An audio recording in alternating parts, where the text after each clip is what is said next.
And then after 20 minutes, we heard the gunshots. And I said to my wife, this is not the M16 gunshot, this is another kind of noise. Something is wrong. We understand that something is very, very wrong. On the way out, I saw what happened. I saw bodies, I saw a lot of cars, I saw motorbikes. Everything was burned.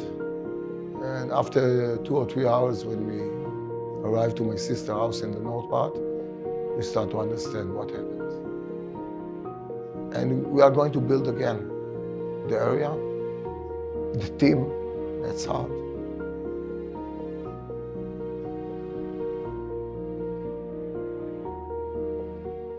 Thank you for speaking with us and telling people out there the truth about October 7th. Can you tell us your name and the reason why you're here in Düsseldorf? My name is Amir Cohen, nickname Fish. I'm the head coach swimmer of Shar HaNegev swimmers. Born and raised in Kibbuz Mefalsim, 61 years of age. And the reason is that the Jewish community invite us to relax a bit of the October 7th massacre. So many people experience terrible things on October 7th. How did you experience this day? Oh, it started at 6:20. Red alert. We wake up the girls, went directly to the shelter room that we have in our house. I'm living in Kibbuz Mefalsim. It's 1,000 meters from the Gaza Strip. Usually we go in there, and after 30 seconds I'm going out because I don't have the patience to stay in the shelter. But it didn't stop. It was one after another, the red alert, and the missile continue following all the time. And then after 20 minutes, we heard the gunshots. And I said to my wife, this is not the M16 gunshot, this is another kind of noise. Something is wrong. And I think at 6:45, we get from the administration of the kibbutz a message: stay in the shelter because there is a terrorist attack on all of the area. And then we start to get phone calls and WhatsApp messages from our friends from Be'eri and Kfar Aza. My wife, she is the head principal of the school, the preliminary school in Shar HaNegev. And we got very noisy messages like Ofir Liebstein, the head of the municipal, was killed, murdered in Kfar Aza. So we understand that something is very, very wrong. And the continuous of the attack, we heard more and more gunshots near us, and we understand that there is a battle inside of the kibbutz or outside of the fence of the kibbutz.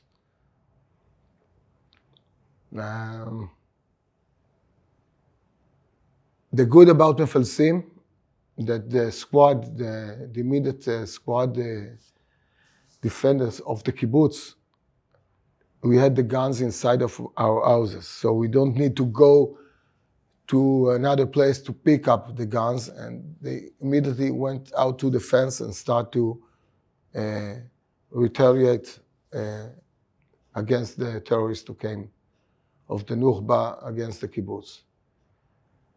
At around 11:30 in the morning, at 10:30, all the phones fell down. We didn't have any lights, any phones.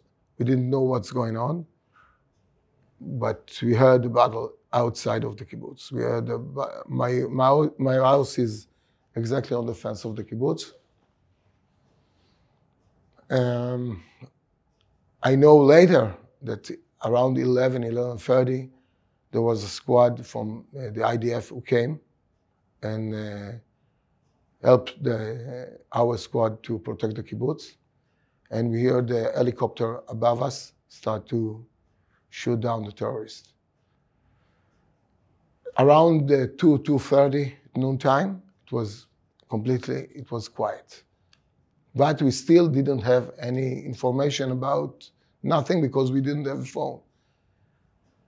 Only at 1:30 night, it was already the 8th of October, we get a message on the WhatsApp that sent at 2 o'clock or 2:30 o'clock in the noontime, in the 7th, that everything is okay and they killed all the terrorists around the kibbutz. 7:30 in the morning, I woke up. I said to my girls, let's pick up some things. And I saw 2 soldiers on the fence. I said, is it safe to go out? Said, now it's the time, go immediately as you can. And the way out, I saw what happened. We're living near the 232 road. In the entrance of the kibbutz, it was a Massaker. I saw bodies, I saw a lot of cars, I saw motorbikes. Everything was burned, and it wasn't a nice scene. And after 2 or 3 hours, when we arrived to my sister's house in the north part, we start to understand what happened. I lost quite a few friends of mine, closest friend, I think more than 50, my closest friend. I have one of my swimmers is still kidnapped in Gaza. The oldest swimmer, she is 39 years of age. I have fathers and grandfathers still over there, and we wait for them. Yeah.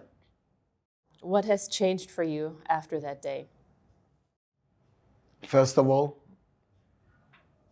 I don't believe nobody, only myself. I knew when I went out that I need to pick up the kids, see that all my swimmers are okay. I had one wounded, and probably the stories will be all around. But I start to work immediately to make the kids live again. And yesterday, when I was having the last conversation with the kids how said it in English? Wait, not to finish the training camp and so I told them, 7th of October happened. You have to continue to believe yourself, and we are alive, and we need to be alive. And the only thing that we can do is live our life better. That's what the dead guys or women and kids, and that's for their memories. And we are going to build again the area, the team. That's hard.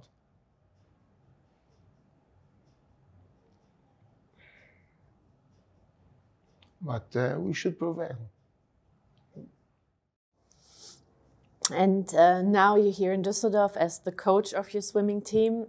How was the training situation in Israel before you came to Düsseldorf? And how was the training situation this week? At the first 2 weeks after the 7th of October, what I'm trying to do is collect the kids from all over Israel, because they spread out, all the teams spread out from Eilat until the north part of Israel. So in the first couple of weeks, we tried to collect them each day. Who came to the Wingate Institute. It's near Netanya. It's where the Israeli swimming team is, the national swimming team is practicing. And we had to collect them 20 to 25 swimmers continue to swim, who was in the area, especially in After 2 weeks, it was a bit harder because they start to study, and in the hotels where they have been. So we try twice a week to collect the kids and to see what's going on with them. But a lot of the kids didn't swim full time. For us, it was hard. And the training camp here supposed to give them the push going back to Israel because we have the championship in 10 days from now. Hopefully, for surely, it helped them. They won't swim perfectly, but they're going to swim good. You said you have the competition when you get back. Can you tell us a little bit about that? Winter Israel Championship was cancelled. It was supposed to be in December. And now it's in February, and it's a long course. Usually in the winter time, we're swimming in a short course, 25 and 50. 25 is the short course. But now, because it's too late already in the season, it's going to be in 50-meter pool, in the Winget pool over there. And it's competition of 4 days. Hopefully a few of them will win the medals. We'll see about it. What does the swimming club mean to you, and is it a community or family? Yeah, it's a big family, first of all. It's my, I will say it in English. It's my work of life. I'm supposed to be a doctor, a medicine doctor. In 1998, when they established the swimming team, there was an old guy who came and started a coach. I didn't know about it because I returned from the big trip on the world after army and after everything, and I was supposed to go to the university, start the studies.